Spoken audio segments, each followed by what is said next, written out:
In part 3 of the tutorial, let's continue with the design of the continuous beam. So this is example 2 in week 6 examples part 2.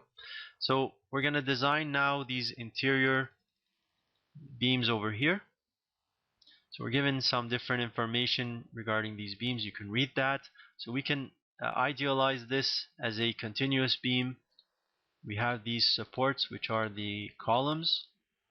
So over here, here, here. So basically we have a 4-span continuous beam. Just like with the slab, we have a line of symmetry. So when we do design, we're just going to consider this. Okay, first thing is let's check it that we have enough thickness to avoid detailed deflection checks. So here we're given it's a 700 by 300 millimeter beam.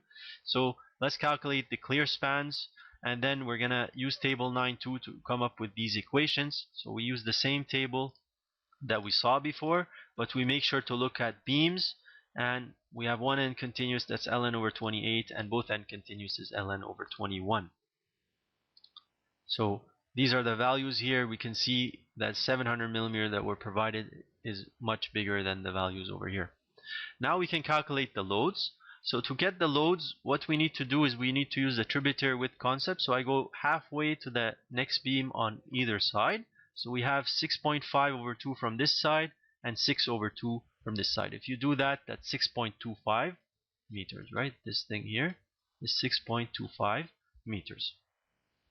So again, for dead load, we have the self weight and the superimposed dead load. So the superimposed is just 1 kPa times this tributary width. And for the self weight, we have to consider this slab weight here, and then this remaining beam weight over here, which we had done in one of the earlier tutorials. So this is the total dead load over here.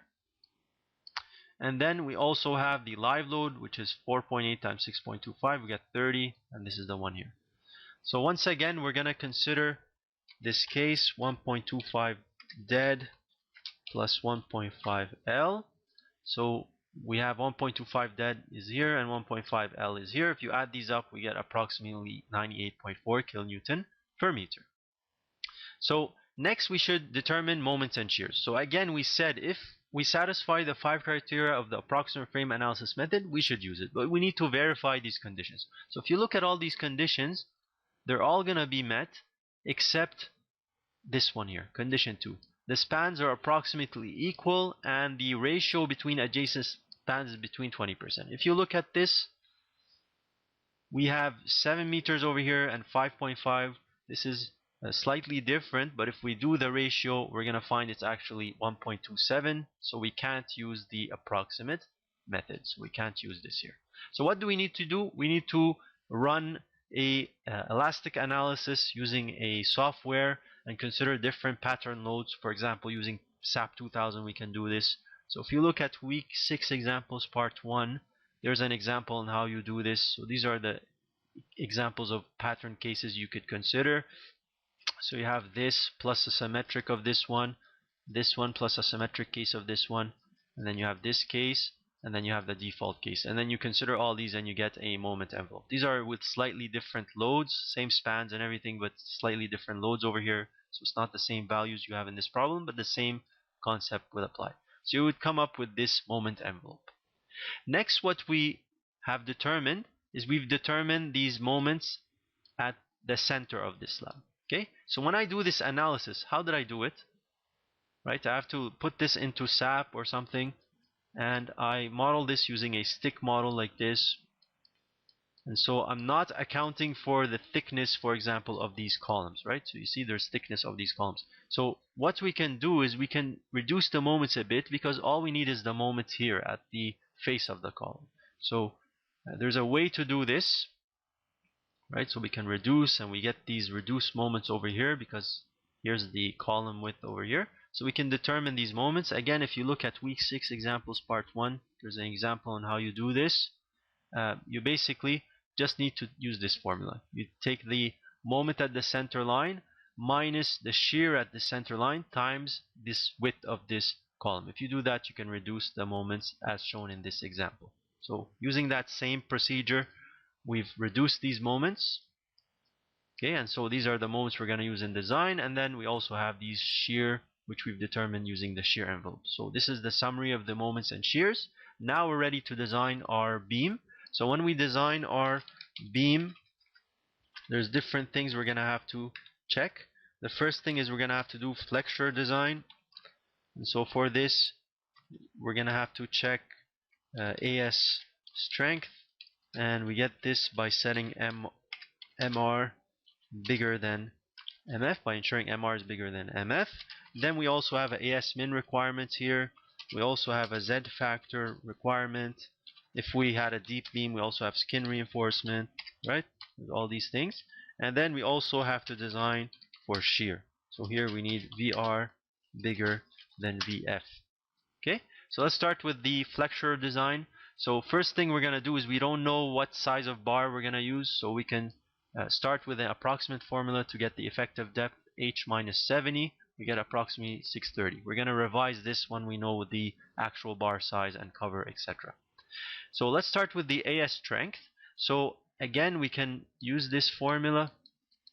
So here's our moment resistance, phi S AS Fy times D minus A over 2. So just like the slab example, the unknown here is the AS, and also this A is function of AS. So you can either come up with a quadratic and solve for AS, or you can use the approximate method, the iterative method. So in the iterative method, we're going to replace this with 0.85D because we're doing beam, and so the only unknown here is going to be AS. And what we're going to do in here, we're going to set this equal to MF. Okay, so that's the method I'm going to use. So you do this here, you come up with this formula. And so we can now set up a table like this. Here's our moments. Here's AS strength using the formula we just determined, and here's the moments. And so you can just plug these in and you get these values for AS. Next we check AS min, and for beams it's this equation here. We get 575. So that's these values over here. And so what we need to do next is select the AS, which is bigger than this AS strength or AS min. So we compare these two, and we can see this one governs. We compare these two, we see this one governs, etc. Okay, so we determine this thing. Now we have the AS that we need, and so we can select the number of bars. So to select the number of bars, first we have to say which kind of bar we're going to use. So here we're going to consider 25M and 30M. Here's the bar sizes for each of these. And then you can take this AS value and you divide by the bar area to get the number of bars that you need. And so here we get, if we use 25M, we need 2.7. If we use 30M, we need 1.295. We can do this here. And since we're using bars, right, we have to round up for a finite number of bars. So let's say we're going to use 25M.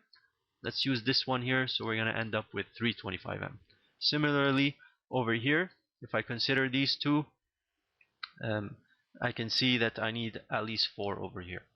Okay, and so on. So here's the bar sizes. Now we have the number of bars, and so we can calculate actual effective depth, and we can calculate actual moment resistance. So actual effective depth, if we're using 25M, it's gonna be 700 millimeter, our slab thickness. And then if we have a 30 millimeter cover, let's see, actually, is it 30 or 20? Yeah, 30 millimeter cover for the beams, minus, let's say we know that we're going to need stirrups, so we're going to remove 10 millimeter for the stirrups, and then we have 25M bars. And so if you do this, you end up with 647. So that's the next line here. You can find this value. This is 647 millimeter. Now we can determine the moment resistance. So we know the AS that we're providing is the number of bars times AB. So that's this here, because we know 325, so each 25 is 500 millimeters squared. So now we come up with the actual bar areas. Okay, and then A, this is this over here. So also we can determine the actual A, and we just determined the actual. So now we're calculating actual moment resistance. We're going to end up with this equation. Only thing that's unknown is this AS provided. And so we know this AS provided now, and we can calculate find the moment resistance. And so then what we compare with is the actual factored moments We compare these moment resistance to the factored moments and we can see we're okay. Then what we need to do is we need to ensure that we're getting yielding, and so you can calculate reinforcement ratio and compare it to AS balance, or as we said, you can do this CD and you can make sure it's smaller than CD maximum. Both are okay. And so here we can use this approximate formula for roll balance and we can see we're okay. If this wasn't okay, then we have an over reinforced beam and we have to modify our design. Once we've done this, we can summarize our design. And so here's the design that we have. And then you can check your crack control. You can read the details here. And then you can check your shear resistance and come up with your shear design. And finally, you can check the deflection. Here's some more details of how you verify shear resistance, but it's the exact same way we've seen before. So you can go through all these details on your own. So that's the end of tutorial 6 of course CVG 3148.